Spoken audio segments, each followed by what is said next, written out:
Fjórða iðnbyltingin á sér stað eftir þriðju iðnbyltinguna sem á sér samsvarandi stað á eftir seinni iðnbyltingunni sem hefur rætur sínar að rekja í fyrstu iðnbyltinguna. Innihald fjórðu iðnbyltingunar er mjög nátengt því sem að gerist í þriðju iðnbyltingunni, þar sem að þriðja iðnbyltingin var þegar tölvutækni var byrjað að vera notuð í starfi. Þriðja iðnbyltingin kom með grunninn að þeirri tölvutækni sem við notum í dag, til dæmis örgjörva, fyrstu forritanlegu tölvunar og tölvuforritin.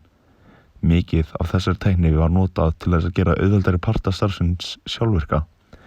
Eina ástæðan að fjórða iðnbyltingin er ekki talin sem framhald af þriðju iðnbyltingunni er hversu mikil sprenging var í tækniframförum sem tilheyra henni. Til þess að telja hluti eins og sýndarveruleika, hugræn tölvuvinnsla, skammtatölvuvinnsla og gervigreind. Fjórða iðnbyltingin hefur valdið jafn róttækum breytingum félagslega og svo fyrsta. Þar sem að fyrsta iðnbyltingin færði líf fólks úr bæjum í borgir, hefur fjórða iðnbyltingin fært líf fólks inn í tæknina. Hversu miklum tíma þú daglega inn í tækninni, samfélagsmiðlum, að lesa fréttagrein eða að sinna starfi eða námi? Þetta gerist allt með tæknina við hönd og meðaltalið allan heim fyrir skjátíma er núna í 6,5 klukkustund á dag.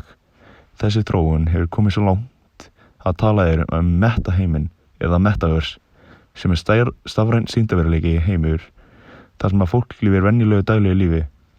Þó svo að þessi hugmynd er ekki viðurkennd víða og finnst ólíklegt að fólk tilengi sér, er áhugavert að sjá hvert umræðan er komin.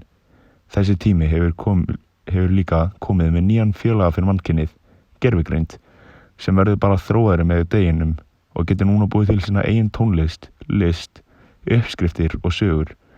Og sumir hugsa hvort að þetta sé hugsað sem meðvitund. Facebook, fyrsti stóri samfélagsmiðlinn.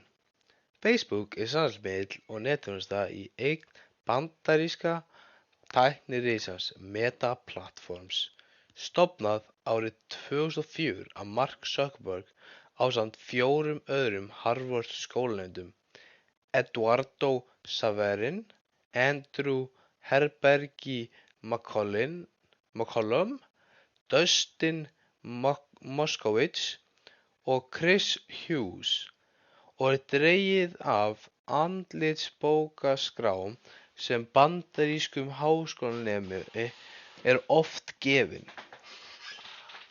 Aðild var upphaflega takmörkuð við Harvard-nema og stækkaði smám saman til annarra háskóla í Norður-Ameríku.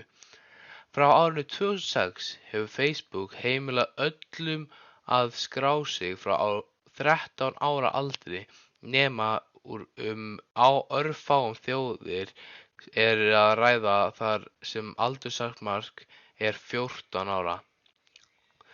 Frá með desember 2022 krafðist Facebook 3 milljónir virkra notenda mánaðarlega.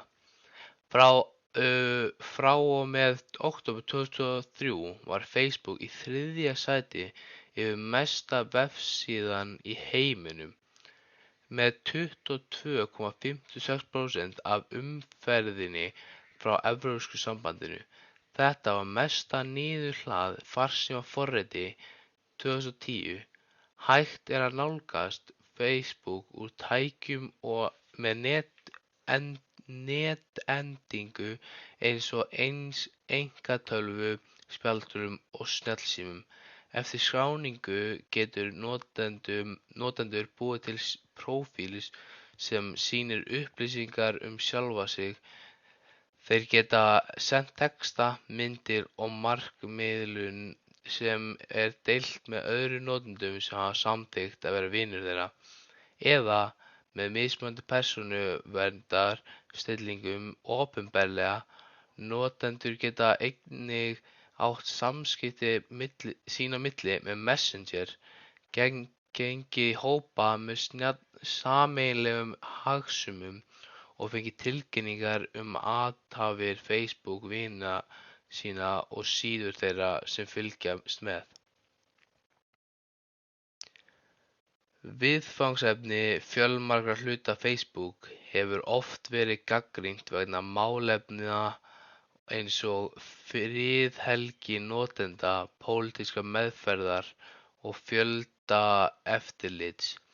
Facebook hefur einnig sætt gagnrýni vegna sjálfræðilegra áhrifa eins og fíknar og lágs sjálfsálits og ýmsa hluti efni eins og falsfréttir, samsæriskenningar, höfundaréttarbrot og hatursorðræðu. Fréttaskýrendur hafa sakað Facebook að greiða fúslega fyrir útbreiðslu slíks efnis, auk þess að ýkja notendafjölda þess til að horfa til auglýsenda. Amazon var ákært vegna þess að þau leyfa starfsmönnum ekki að taka pásur sem neyðar ökumanna að pissa í flöskur. Byrjun 2019 var Amazon að verða fyrir aukinni athugun vegna þess að þau sviku loforð sín fljótt afhendingu. Þar sem kom í ljós að starfsmenn sögðu að þeir þyrftu að pissa í flöskur til að ná að koma á réttum tíma. Árið 2021 svaraði fjárlögum liðið hjá Amazon einhverju í umræðum með X við Mark Pakan. Þingmann frá Wisconsin neitaði því að þessi fullyrðingar það að starfsmenn Amazon þurfa að pissa í flöskur og sagði að enginn myndi vinna fyrir fyrirtækið ef þetta væri satt. Viku síðar kom Amazon með opinber yfirlýsing þar sem þau þykir afsaka fyrir X-tweetið og segjast hafa rangt fyrir sér. Við vitum að ökumenn geta haft erfitt með að finna tíma til að fara á klósett vegna umferðar og þetta hefur sérstaklega verið það síðustu ár vegna COVID-19 þegar mörg opinber klósett hafa verið lokað, segir Amazon í skýringu fyrirtækisins.